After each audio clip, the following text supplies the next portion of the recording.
भाई बहनों, praise the Lord. सभी को जय मसीह की। आशा करते हैं आप सब और समस्त मसीही परिवार और सारी जाति जो भी परमेश्वर के द्वारा बुलाई गई है इस उद्धार के संदेश के द्वारा अनंत जीवन के लिए, वो प्रभु में भयचंगी पाई जाती है। इस संकट काल में भी, इस क्लेश काल में भी, जब सारा जगत कुम्हलाता है और परमेश्वर को पुकारता और ढूंढता है। तो आज इस क्लेश काल के निमित्त, ये जो क्लेश काल से हम लोग जो गुजर रहे हैं, तमाम विपत्ति, तमाम आपदाएँ, कोरोना वायरस और तमाम संकट और तमाम ट्रिब्यूलेशंस जो दुनिया में हो रही हैं, तमाम घटनाएं जो दुनिया में हो रही हैं, पूरब से पश्चिम तक, उत्तर से दक्षिण तक, आज मानव जाति को उद्धार की आवश्यकता है। आज मानव जाति को सच्चे परमेश्वर की आवश्यकता है। मानव जाति को छुटकारे की आवश्यकता है। और आज के समय के लिए या बीते समय के लिए भी मनुष्य जब से इस पृथ्वी पर आया है, उत्पत्ति हुआ है, तब से शांति की खोज कर रहा है, परंतु शांति उसे ना मिल पाई, क्योंकि संसार की शांति उसे वो उद्धार नहीं दे सकती जो परमेश्वर उसको अनुग्रह में सेंत में देता है। और इसीलिए हमारा जन्म भी हुआ है कि हम यहोवा को जानें और पश्चाताप करके स्वर्ग के राज्य को सेंत में प्राप्त करें।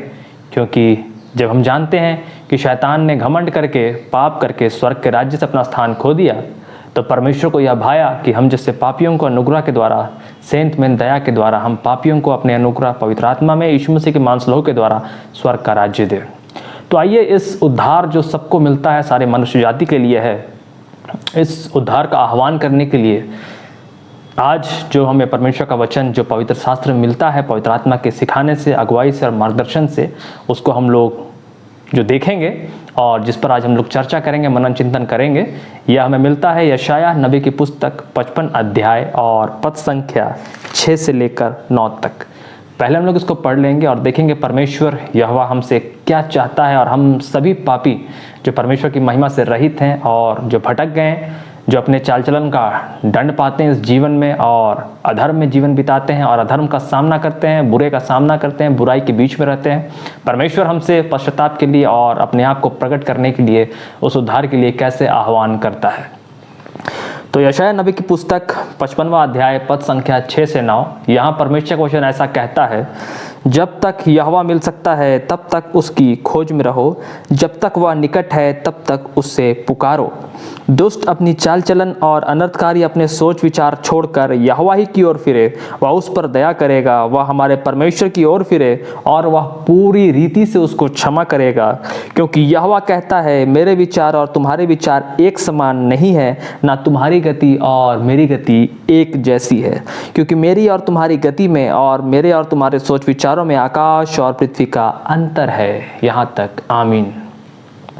तो यहाँ हम लोग देखते हैं पिता परमेश्वर यहोवा जो स्वर्ग और पृथ्वी और समुद्र सब जातियों का, सारी सृष्टि का सृजनहार है, वो क्या कहता है, जब तक यहोवा मिल सकता है तब तक उसकी खोज में रहो, उसकी बाट जो हो।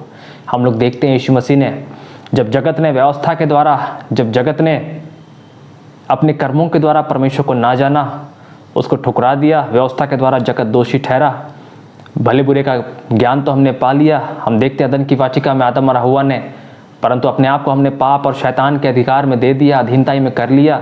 उसी प्रकार इजरायलियों के जीवन हम लोग देखते हैं, व्यवस्था तो हमने पा लिया, परंतु पाप और श्राप, शैतान को हमने अपने ऊपर अधिकार दे दिया।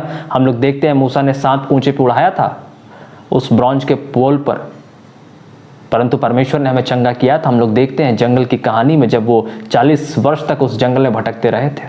तो उसी प्रकार हमने अपने कर्मों से अपने ऊपर पाप और श्राप और शैतान का अधिकार खुद ही लाद दिया था, परंतु परमेश्वर ने हमारे जीवन से उस श्राप और पाप का बोझ को उतारा है और उठाया है और अपने देह और आत्मा में लिया है। क्योंकि परमेश्वर ने जगत से इतना प्रेम किया है कि अपना इकलौता पुत्र दे दिया है कि जो को इस पर विश्वास करे वह नाश ना होवे वरन अनंत जीवन पावे। वह हमारे लिए आया, उसने हमारे लिए अपना प्राण दिया, अपना लहू मांस दिया और अपना पवित्र आत्मा से अभिषेक देता है कि स्वर्ग को छोड़कर धरती पर आया, हम पापियों को खोजने के लिए आया, अपनी भेड़ों को खोजने के लिए आया। और क्या कहता है, जब तक यहोवा मिल सकता है तब तक उसकी खोज में रहो, जब तक वह निकट है तब तक उसे पुकारो। और हम लोग जानते हैं जैसा परमेश्वर वचन कहता है, जो मांगता है उसे मिलता है, जो ढूंढता है उसके लिए वो पाता है, और जो खटखटाता है उसके लिए खोला जाता है। यदि हम परमेश्वर से, परमेश्वर की आत्मा, वचन और उसके ही खोज में लगे रहेंगे तो परमेश्वर अपने मांगने वालों को पवित्र आत्मा क्यों ना देगा? परमेश्वर अपने मांगने वालों को यीशु मसीह के मांस लहू में उद्धार और छुटकारा क्यों ना देगा? परमेश्वर अपने मांगने वालों को, ढूंढने वालों को, खटखटाने वालों को अपने हृदय के द्वारों से जीवन के जल की नदियाँ, जीवन का बहता लहू और मांस क्यों ना देगा? जीवन जल की नदियाँ उनके हृदय में बह निकलेंगी, उनके देह में बह निकलेंगी, वो एक सोता बन जाएगा। वह क्यों ना देगा? वो तो अपने मांगने वालों को अनुग्रह के साथ और भी देता है, वह तो और भी अनुग्रह करता है। अपने मांगने वालों को अच्छी वस्तु देता है। प्रभु तो बुद्धि मांगने वालों को, ज्ञान, समझ, शिक्षा मांगने वालों को बिना उलाहना किए हुए देता है। जैसा परमेश्वर कहता है, मांगो, ढूंढो और खटखटाओ, मैं द्वार पर खड़ा हूं।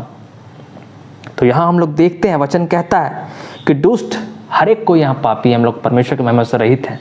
यदि हम लोग अपने अनर्थकारी और दुष्ट चाल चलन, बुराई, ठोकर और दुष्टता जो भी संसार में पाए जाते हैं, बुरी लालसाएं, बुरी अभिलाषाएं, बुरी संगति, बुरे चाल चलन, हम सब जानते हैं, हम सब दुनियादारी में जानते हैं भला और अच्छी की बातों को, अपने कर्मों से भी हम समझते हैं। परंतु परमेश्वर का ऐसा सुसमाचार जब हम पर प्रकट हुआ है तो हम सब सही और गलत को आमने सामने जानने लगते हैं। परंतु अपनी इच्छाओं के बोझ तले हम पाप के दासत्व में बार बार चले जाते हैं।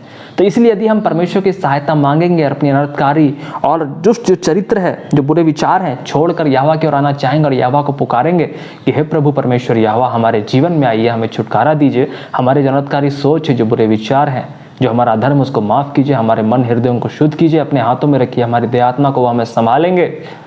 यदि हम यहोवा को आत्मा सच्चाई से ढूंढेंगे तो वो हमारे जीवन में आएंगे, वो हमारा छुटकारा देंगे।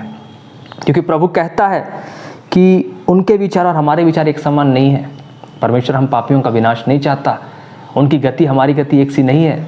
परमेश्वर चाहता है कि हर एक को मन फिराव का अवसर मिले। परमेश्वर ने आज तक जगत का अंत क्यों नहीं किया? परमेश्वर ने क्यों कहा कि जब तक राज्य का सुसमाचार सारे जगत में प्रचार ना हो जाएगा तब तक अंत ना आएगा? क्योंकि प्रभु चाहते हैं जाति जाति तक, कोने कोने तक, एक एक मनुष्य तक, कुचले, शोषित, वंचित, दलित, पिछड़े, हर एक ऊंचे से लेकर गरीब तबके के लोगों तक, पुरुष, स्त्री, बच्चे, बूढ़े, जवान, तमाम जाति के लोगों तक सुसमाचार का प्रकाश और प्रचार पहुँचे कि वह परमेश्वर में पश्चाताप के साथ आएँ। और इसलिए परमेश्वर ने इस जगत को अब तक रखा है अपने वचन के द्वारा कि ये जगत उसके द्वारा उद्धार पाए। नाशवान तो नष्ट होगा, जो दुष्ट दया करने के बाद भी कुटिलता नहीं छोड़ते, परंतु वो जो अविनाशी बीज से जन्मेगा, वो जो यीशु मसीह के बुलाहट को सुनेगा और समझेगा और पवित्र आत्मा के द्वारा उसके मार्गदर्शन में आएगा, उसके द्वारा उद्धार को चखेगा, वह कभी नष्ट ना होगा। वह परमेश्वर के विचारों से भर जाएगा और परमेश्वर की गति में आगे बढ़ेगा। इसलिए प्रभु कहता है उनकी गति, उनके विचार हमारा नाश करने को नहीं है परंतु हमारा उद्धार करने को है। और प्रभु यह भी कहता है कि उनके सोच विचार और उनकी गति में आसमान और ज़मीन जैसा अंतर है हमारे और उनके बीच में। जैसे आसमान और ज़मीन में अंतर है वैसा हमारे विचार, उनके विचार, हमारी गति, उनकी गति में। तो परमेश्वर इतना सर्वशक्तिमान है कि उनकी सोच आसमान और ज़मीन के बराबर है, उनसे बड़ी है। उनकी गति आसमान और ज़मीन के बराबर और उनसे बड़ी है। इसलिए जब हमारा ऐसा परमेश्वर है, जो हमारा ऐसा छुटकारा देने वाला है, जो हमें ऐसा उद्धार देना चाहता है, जो हम सब पापियों को दया करना चाहता है, तो आइए अपने पापों को हम दीनताई से माने और परमेश्वर के निकट आए। यीशु मसीह के मांस लहू में पवित्र आत्मा का छुटकारा। हम सब जानते हो जीवन की रोटी, जीवन की ज्योति यीशु मसीह का मांस लहू, जो जीवन मार्ग और सत्य है, जो जगत का छुटकारा देने वाला, जगत का तारनहार, उद्धार करता है। आइए हम सब उसके पास पश्चाताप करके लौटें। हर एक मंडली, हर एक कलीसिया इस चैनल की जो इस वचन को सुन रही है, आप आज ही अपने उद्धारकर्ता यीशु मसीह के नाम में आज ही अपने पापों को दीनताई से मान लें और परमेश्वर के निकट आ लें और परमेश्वर के सामने उपस्थित हों और कहें, हे प्रभु हमारे जीवन में आइए, आपको हम खोजते हैं। बीते दिनों में, आज के दिनों में, आने वाले दिनों में जो भी जाने अनजाने हमसे अपराध हो जाते हैं प्रभु, उनको क्षमा कर। हमारे विचार और आपकी गति ज़मीन और आसमान से भी बढ़कर है, उतना अंतर है प्रभु। हमारे अधर्म को क्षमा कर, हमारे पापों को क्षमा कर, ऐसी प्रार्थना कीजिए। उनके वचनों से शिक्षा लीजिए, फिर आत्मा में जाइए, द्वारों में अपने कोठरियों को बंद कीजिए और उस एकांत में परमेश्वर के साथ अपने विचारों को रखिए, प्रार्थनाओं को रखिए, पश्चाताप कीजिए और कहिए, प्रभु मेरे अनर्थकारी और दुष्ट चाल चलन चरित्र जो है मेरे मन में, हृदय में, शरीर, आत्मा, प्राण, सांसों में जो पाप मैंने किए, जो पाप मुझ में हैं या जो पाप जाने अनजाने मुझसे हो जाते हैं, उस दुष्टता को, उस ठोकर को ही मेरे जीवन से नष्ट कर, उस अशुद्धता, अशिद्धता को ही मेरे जीवन से नष्ट कर और अपने देह और आत्मा से मुझे भर दे प्रभु, कि तेरी बड़ी दया में जीऊँ, तेरी बड़ी दया में मरूँ और तेरे अनंत उद्धार को देख सकूँ, तेरे अनंत आशीष को प्राप्त कर सकूँ प्रभु, और तेरी जो व्यवस्था है उसको पूरा कर सकूँ प्रभु। पवित्र आत्मा और वचन के द्वारा तुझ में जीऊँ और अनंत जीवन तक जीऊँ। तो हर एक सुनने वाला इस मैसेज के द्वारा बहुतायत की आशीष को रिसीव करे। इस मैसेज को अपने लोगों के साथ जो इस चैनल के नहीं सब्सक्राइब किए हैं और जो इस संदेश को नहीं जानते हैं, जो मसीह में आगे बढ़ना चाहते हैं, प्रभु के संदेश को सुनना चाहते हैं, आत्मिक उद्धार को पाना चाहते हैं, यदि आप लोग उनको भी सहभागी बनाना चाहते हैं, उनका भी उद्धार चाहते हैं, तो उनको भी इस मैसेज को शेयर करें और बहुतायत से शेयर करें और प्रभु की बहुतायत की आशीष को प्राप्त करें। आमीन।